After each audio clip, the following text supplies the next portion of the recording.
let's talk about No Longer Human by Osamu Dazai.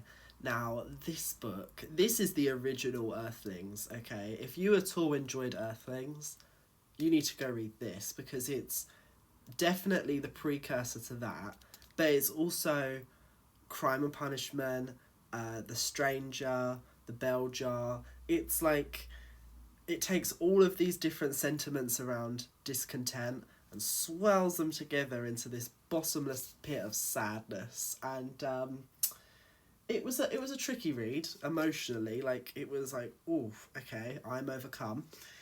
But it was phenomenal. Like, come on, you don't need me to tell you that this book, like, whoa, it was a real gut punch of a book.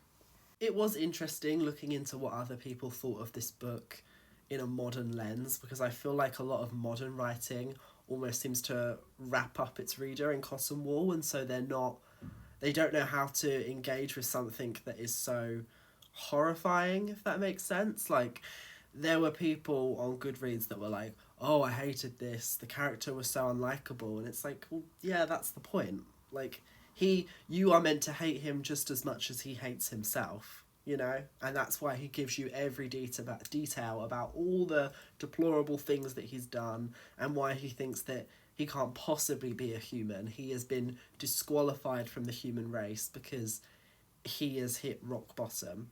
Nobody expects you to like this character. I mean, at one point, spoiler alert, he watches his own wife get raped by another man and doesn't do anything and then makes the whole thing about him.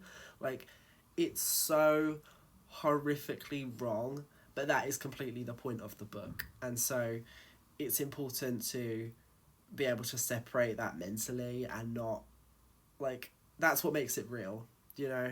And the semi-autobiographical links to the life of Osamu Dazai, I enjoyed that as well. I really don't have that much else to say about this one, to be honest. It's a fairly quick read. I read it in one sitting, in like a Waterstones cafe. I spent like 2 hours on it and was done because I was so floored by its brilliance.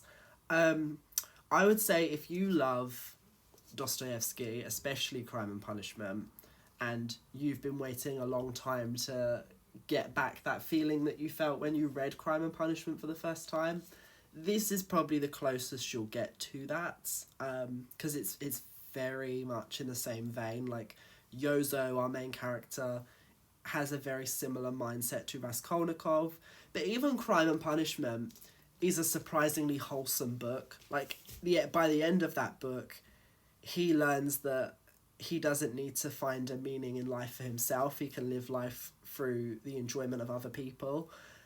This book doesn't get to that happy ending at all. Like, it's very much like there's substance abuse, there's mental illness, like he at least has depression, maybe even schizophrenia. I guess by the end it's almost a sort of bell jar situation where he is taken to an institute and we never hear from him again because the whole story is being told as 3 notebooks and 3 photographs that were found randomly in a shop, and then the journalist is talking to people from his previous life that knew him. Like, there's like a madam in a bar that knew about him because he's also, the book's very male gazy as well. Like, I think I could see how it would be much more difficult to read this as a woman because the main character's is very like male gazy and creepy.